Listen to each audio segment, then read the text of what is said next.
Throughout history, humanity has turned to rituals and covenants as a way to forge bonds, express devotion, and access spiritual realms. Today, we will dive into a less commonly discussed aspect: same-sex rituals and their role in ceremonies and covenant making. What do they symbolize? Why are they considered a sacrifice? And what are the potential dangers and benefits of engaging in such practices? Let's explore.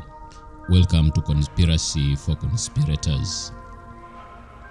In ancient cultures, same-sex interactions were often seen through a spiritual lens. They weren't always about sexuality, but instead symbolized deeper spiritual connection, equality, and balance. For example, in ancient Greece, same-sex relationships between mentors and mentees were integral to the education and the development of young men.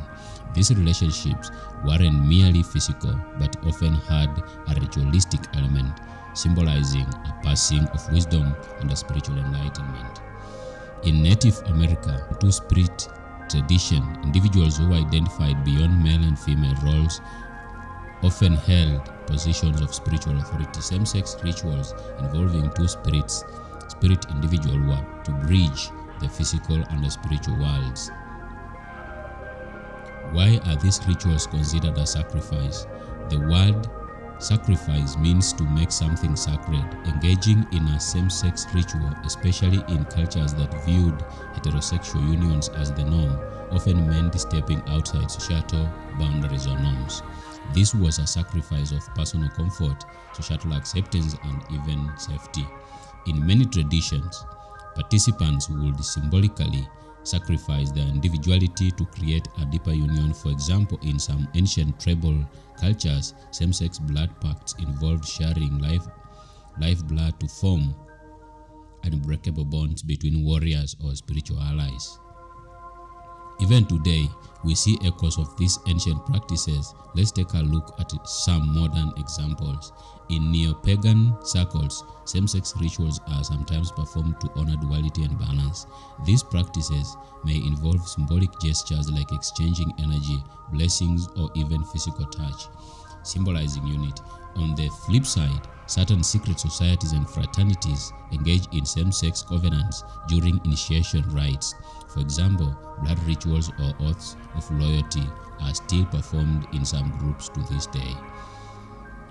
Now, let's address the risks and rewards of this practice. What should you consider before engaging in such perversion? They say one of the benefits is spiritual enlightenment, which is a lie actually. These rituals can bring a sense of spiritual connection and a personal transformation. They connect you to demons. That is why they call spiritual connection and enlightenment. When you engage in these vices, you open doors to demons that come to possess you and control you, take full control of your personality and your persona. Bonding. You bond your body with the spirituals and the demonic forces.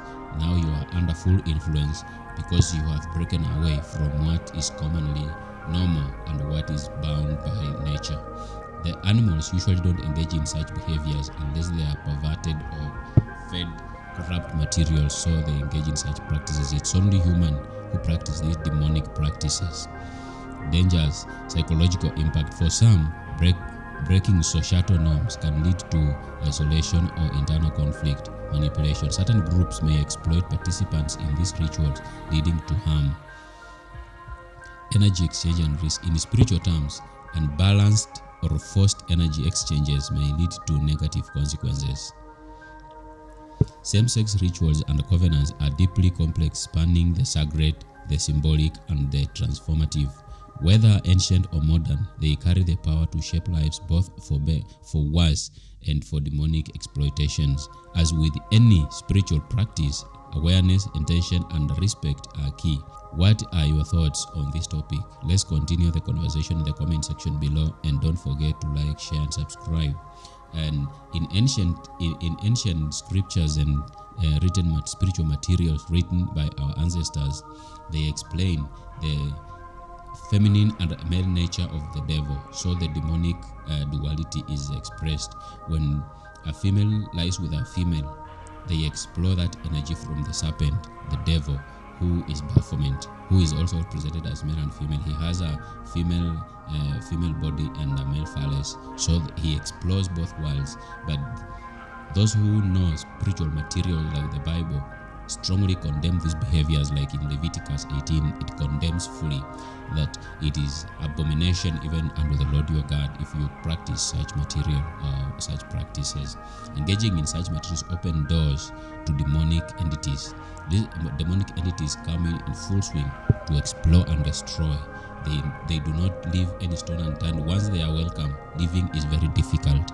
So for you to be safe, stay away from such practices, because you are not engaging in these practices just for entertainment. For you it might be just for fun, but spiritually it means it carries a heavy load that you will never be able to offload. So stay safe, stay keen, and always conspiracy for conspirators. Remember to share, subscribe, and comment for more content like this, for sure.